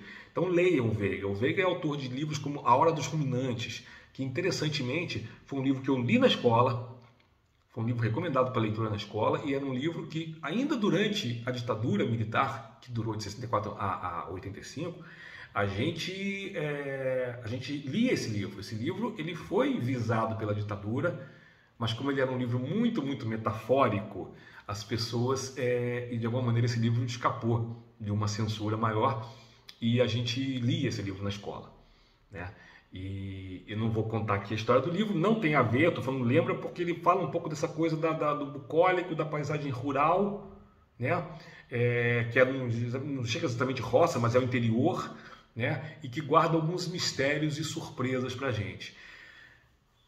O Asbel tem um estilo que eu acho muito interessante, que é isso, um pouco reminiscente do Veiga, né? E ele está com, de novo, o primeiro conto da Cláudia é primeira pessoa, o segundo conto, né, é de segunda pessoa, é terceira pessoa, e aqui o Asbel retorna aqui com a gente para a primeira pessoa. O rapaz está contando a história, né, que aconteceu, né, na cidade lá quando ele era criança. Então começa a nos contar uma narrativa que vai levar para alguma coisa muito interessante, que me deu muita vontade de continuar a leitura. E de novo, é um conto curto, é uma coisa de 4 páginas, mas que eu acho que poderia ter desenvolvido mais ainda, me deu muita vontade de ler. Então vamos lá, vamos fazer essa análise aqui. Vamos começar a ler um pedacinho do começo aqui, né? Uns verões atrás, choveu tanto que a água tomou as ruas e invadiu as casas. Ele não é nem um pouco claro, me dá a entender que foi há muito tempo.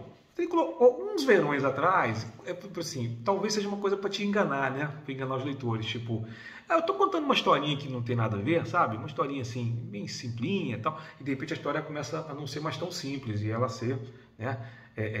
Até tem um pouco de realismo mágico, fantástico, sim, né? A água tomou as ruas e invadiu as casas. Até aí, ok. Isso acontece muito no Brasil, infelizmente. E aqui na Europa também está acontecendo agora por causa do aquecimento global, né?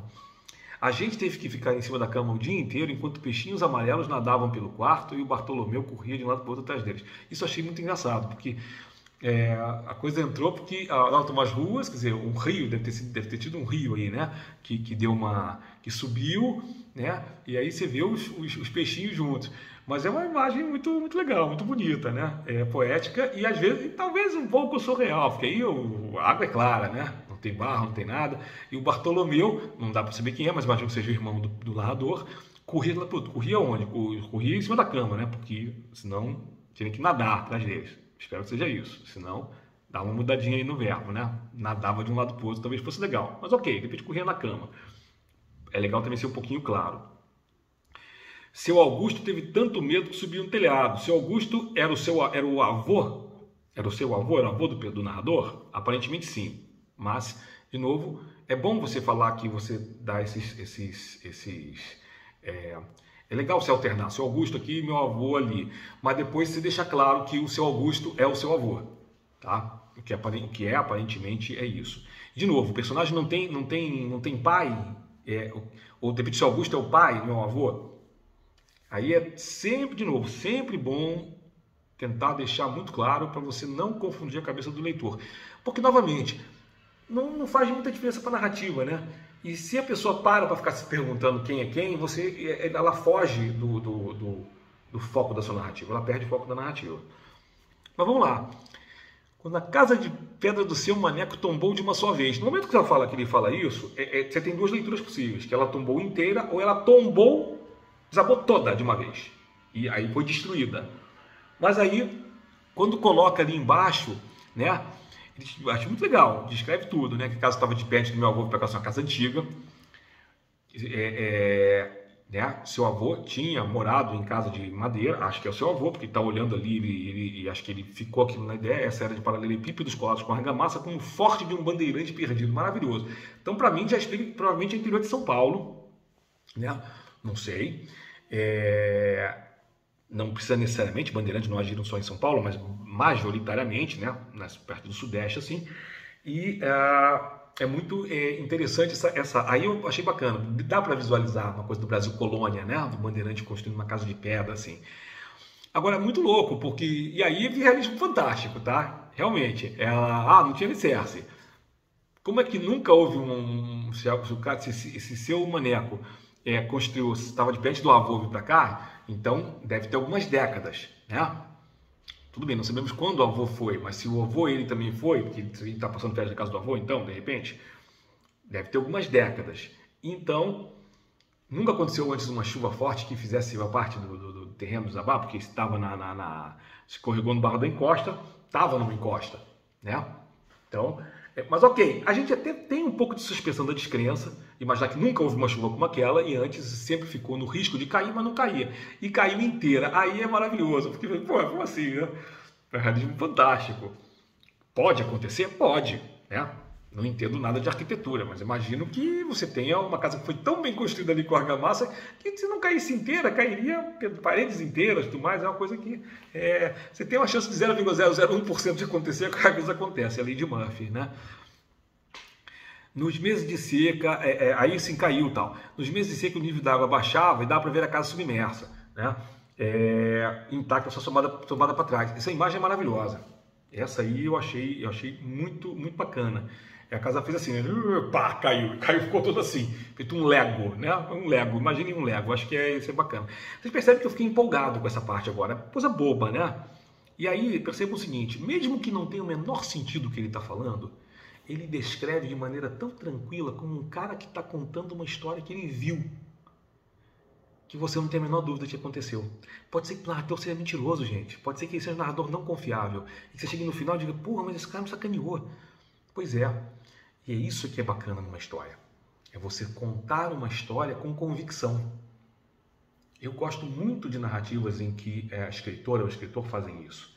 Eles sentam com você e chegam assim, então, 2 pontos. Tudo que vem depois dos 2 pontos é a narrativa deles, é a história deles. E se você contar como quem está sentado de frente para o leitor, conversando, tomando um café ou uma pinga, geralmente você cativa o leitor. Então vejam que a primeira frase dele também não é uma frase matadora, né? Vamos repetir lá. Uns verões atrás, choveu tanto que a água tomou as ruas e invadiu as casas. É uma frase forte no sentido de que, porra, é uma imagem impactante, né? Que coisa horrível, né? A chuva foi muito, a coisa invadiu as casas. E aí você vai se imaginar na hora, pô, as pessoas perderam os móveis, geladeira, tudo mais e tal, que efetivamente deve ter acontecido. Mas aqui ele resolve entrar no imaginário de uma criança que estava ali, ou um pré-adolescente que estava ali vendo tudo e só viu o lado mais curioso, né? Que é os peixinhos nadando em redor do quarto e a casa de pedra do seu maneco, que ele não viu cair, porque quem viu foi o seu Augusto, mas que depois ele viu a casa submersa no rio. Então, isso é maravilhoso. Pode ser até, aí nós podemos sim, claro, né, não ser tão, né, vamos dizer, o quanto é bom, o quanto me convenceu, então eu não vou corrigir nada. Não, vou voltar aqui na primeira frase que me escapou uma coisa na leitura. Outra coisa importante também quando você faz uma leitura rápida de alguma coisa que te agrada muito, que é um elogio para o Asimov, tá, gente? Mas não quer dizer que não possa ser corrigido. Choveu tanto que a água tomou as ruas e invadiu as casas. A água do rio, foi o rio que transbordou, né? Aí tem que deixar isso claro. É que choveu tanto que a água tomou as ruas, não, a água entrou aqui, a água caiu aqui, a água de alguma maneira não teve escoamento e a água... Não é só isso. A água fez o rio transbordar, né? Agora fica claro da coisa do que o rio estava lá perto, eles estavam perto do rio e tudo mais.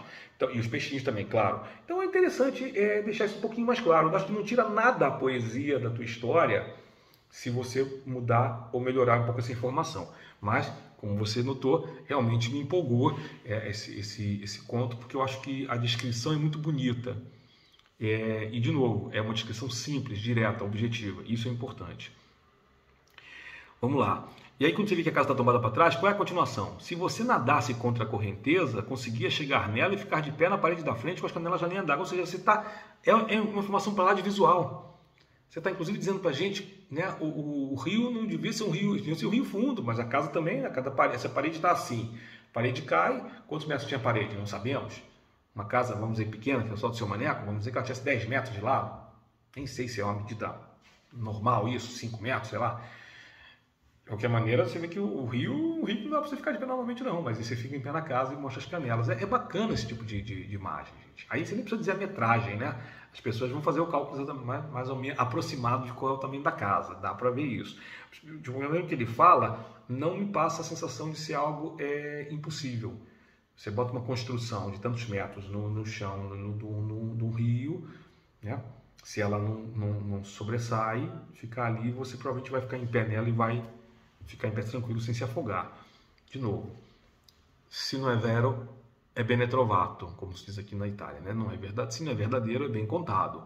Então tem que contar bem para convencer o leitor de que você entende do que você está falando. Eu tenho a impressão às vezes que o Asbel viu isso de verdade, não sei. Pois me conte aí, Asbel, se você viu isso acontecer de verdade na sua casa ou ouviu alguém comentar essa história. E é interessante, porque veja, ele vai botar aqui, né, atrás. Se fosse o Neneco que tivesse escutado, ninguém ia acreditar. Eu achei meio complicado, porque você falou maneco em cima, depois você botou Neneco. Claro que não sou a mesma pessoa, mas repete, aí é legal você, de repente, mudar o nome, né? Porque na hora me bateu o olho ali e falei, mas será que é o próprio Maneco e tal? Agora, de novo, se fosse o Neneco que tivesse escutado o seu Augusto contando, né? Uma vez no caminho, passei perto do bar e ouvi seu Augusto contando. Então o seu Augusto não é o seu pai nem o seu avô, é outra pessoa. Então é importante, porque, veja, vamos lá. Vocês estavam em casa em cima da cama. Aí daqui a pouco o seu Augusto teve tanto medo de subir no telhado. Na hora, eu não sei porque eu associei que era tudo na mesma casa. Tipo assim, seu Augusto que morava do outro lado da rua, nosso vizinho, seu Augusto, aí pronto, você já situou de novo aqui melhor, tá? De novo, pode ser uma preciosidade, né? Um preciosismo, mas é importante. Mas aí eu vou deixar no fim, na primeira e segunda página, só para a gente poder deixar mais claro aqui também. Se fosse o Neneco que tivesse escutado, o seu Augusto contando que o seu Neneco era garimpeiro, né? Ok, ninguém ia acreditar. Ele sempre aparecia com história esquisita, como a do primo de São Paulo pulando do quinto andar direto na piscina. Ou da tia no Recife que teve trigêmeos de 3 pais diferentes. Eu achei isso hilário. São histórias engraçadas, né? Que é isso, né? No entanto, a casa submersa também, a coisa dos caras, os homens do exército com os cafanos de diamante, também é meio louca, mas também talvez não seja tão impossível, né? Enfim, eu achei bacana. E aí ele fala de outra família, que o seu Augusto tinha uma cidade do Goiás. Mas o pessoal sabia que nunca mentia. E aí eu já não entendi muito bem. Eu optei por ler, tipo, você colocou que você, né? Vamos lá aqui, você é o narrador, né? Seu narrador, contou, eu passei perto do bar e ouvi o seu Augusto contando. Se o Augusto tivesse contado para o Neneco, ninguém acreditava, mas contou para mim. Então, o pessoal sabia que eu nunca mentia. Nunca deixe de botar o eu aí. Eu entendi que de repente você queria ser sintético, mas de novo, a síntese às vezes atrapalha. Nunca mentia, ele pede mais de um pronome. Ele pede eu, mas ele pode pedir ele ou ela. O pessoal sabia que você nunca mentia. Tá vendo? No tu não vale, mas o você vale também. Então tem eu, você, ele e ela. O pessoal sabia que ela nunca mentia. O pessoal sabia que ele nunca mentia. O pessoal sabia que eu nunca mentia. É diferente. Você tira o pronome aí, a frase desmonta. Então a gente vai... eu suponho, pelo que você está falando, que só pode ser eu. Mas nunca suponha, tá? Esse tipo de situação é muito específica para você deixar por conta do Abreu, tá? Não faça isso. Esse é o único erro que tem mesmo aqui, é esse. Por isso ficamos na água, olhando a caverna de pedra, discutindo o que fazer se um de nós pegasse o tesouro. até o dia do Rodrigo. O dia do Rodrigo caixa alta, gente. E aqui depois ele vai explicar o que é o dia do Rodrigo, mas eu não vou explicar para vocês isso. Eu sei que vocês vão ficar zancados comigo, né? Porque vai começar a contar uma outra história e vai entrar na página 2 e vai entrar no resto do negócio. Mas é legal, de novo. Supondo que a primeira página terminasse realmente, né, até o dia do Rodrigo, todos nós íamos querer saber o que era o dia do Rodrigo e ler a segunda página. Esse livro, só de contar a situação da Casa Submersa, já me deixou morrendo de vontade de ler a história. Então, assim, me empolgou bastante, me atraiu. Vocês veem que não precisa ter um grande começo, nenhuma das 3 histórias precisa ter um grande começo, precisa ser matadora. Basta você saber encadear as frases uma na outra, que não é tão simples assim, mas os 3 autores aqui hoje contemplados souberam fazer isso, né? E ser o mais objetivo possível. Num caso específico, né, como o Douglas, que eu apontei, tem que fazer tal coisa, eu peço até desculpas a vocês, tem muita gente que não gosta que eu fale tem que, eu não sou obrigado. Não, ninguém é obrigado. Mas quando eu digo tem que, relevem como um vício de linguagem meu que também precisa ser corrigido e eu vou procurar corrigir.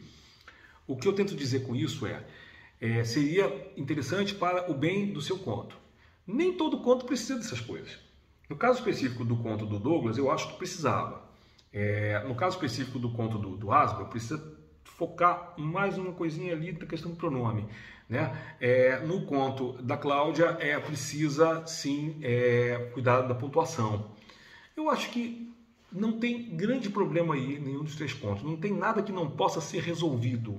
Isso é importante. O conto do Asbel me atraiu, me cativou e agradeço você pelo envio e parabéns. Agora estamos fechando aqui o programa, né? Esse foi o programa piloto do Leitura Crítica Terra Incógnita e nós vamos voltar daqui a 2 semanas com mais leituras, né, de outros 3 contos, sempre a primeira página. E vou repetir, não é pessoal. Eu não estou aqui para fazer crítica de vocês como pessoas, nem para dizer que os contos de vocês são terríveis, não são solucionáveis. Talvez em algum momento eu chegue em algum conto e diga, esse conto aqui não funcionou nada. Mas a primeira página não consegue deixar isso tão claro para a gente sempre, né? Sempre há exceções. Mas eu acredito, pela experiência que eu tenho já de muito tempo, não só do programa anterior, né, do 3 páginas, como também nas minhas funções, né, fazendo leitura, né, slush reading para a revista Clark's World nos Estados Unidos, fazendo trabalho de mentoria, né, com várias pessoas aqui no Brasil, lá no Brasil, né? E eu acho que tudo tem salvação, tudo tem solução. Não tem problema que não tenha solução. Na literatura, pelo menos, tem. Né? Às vezes a gente tem que reescrever, mas você pode manter o seu objetivo inicial. Então, não se preocupem nunca com isso. Estejam sempre atentos para isso. Espero que vocês tenham gostado do programa. Espero que vocês possam ter aproveitado, aprendido alguma coisa com o programa. Novamente, mandem comentários. Também não precisam mandar só contas. Se querem mandar comentários, Fábio, eu vi esse primeiro programa, gostei. Eu vi esse programa, não gostei. Acho que falta tal e tal coisa. Acho que você fez isso demais, acho que você fez isso de menos. Mandem e-mails, vamos bater um papo. Posso fazer também leituras dos e-mails dos leitores aqui em outras edições, se vocês autorizarem, tá? Então, mandem cartas para a redação. leituracriticaterraincógnita@gmail.com. Mandem seus contos, mandem suas críticas, seus elogios. A gente lê aqui ao vivo, se vocês, né? Ao vivo, entre aspas, ao vivo pré-gravado, né? Se vocês autorizarem, então me mandem, se mandarem isso, mandem escrito, olha, autorizo, então não autorizo. E vamos curtir, vamos nos divertir aqui. Eu acho que são momentos muito bacanas para mim. Eu acho que a gente está vivendo um momento do Brasil e no mundo que a gente precisa cada vez mais escrever, precisa se comunicar, precisa espalhar cultura e comunicação, porque é o que nos salva da barbárie. Ontem eu vi um comentário no Twitter muito ruim sobre essa questão justamente de uma questão ética que se coloca às vezes. A gente deve permitir que uma pessoa que está morrendo de fome quebre alguma coisa, que bata em alguém, que mate, que roube. Não é uma resposta fácil, né? É uma pergunta, né, capciosa. Mas a questão o cara falou assim, se você vai deixar a pessoa que está passando fome fazer o que quiser, é a barbárie. Aí eu achei essa frase muito cruel, que eu respondi no Twitter. Barbárie é você deixar uma pessoa morrer de fome. Né? Então, a barbárie está aqui acontecendo, não só no Brasil, como aqui na Itália, como no mundo todo. Nós estamos vivendo um momento muito difícil e eu gosto sempre de ressaltar que tudo que eu faço em termos de literatura, a minha escrita e os meus cursos são sempre no sentido de incentivar cada vez mais o surgimento de novos escritores, aqueles que já escrevem, que queiram aperfeiçoar sua narrativa para passar sua emoção melhor, passar suas mensagens. Se tem mensagem, se não tem problema também. Pode ser entretenimento, somente diversão, pode sim, isso é tão digno quanto passar uma mensagem. Eu acho que é muito importante que a gente propague cultura e conhecimento para a gente não deixar que esse mundo caia nessa barbárie, sabe? Se a gente não pode ajudar a alimentar o próximo, eu acho que a gente, sempre que a gente puder, a gente também tem que tentar alimentar o próximo, que a gente também alimente o próximo com pão e com poesia e com literatura. Muito obrigado pela atenção de vocês. Os outros dados sobre contos, sobre cursos, sobre mentoria também que eu estou oferecendo, mas eu vou colocar aqui embaixo para vocês. Entrem em contato comigo pelo e-mail e até o próximo programa.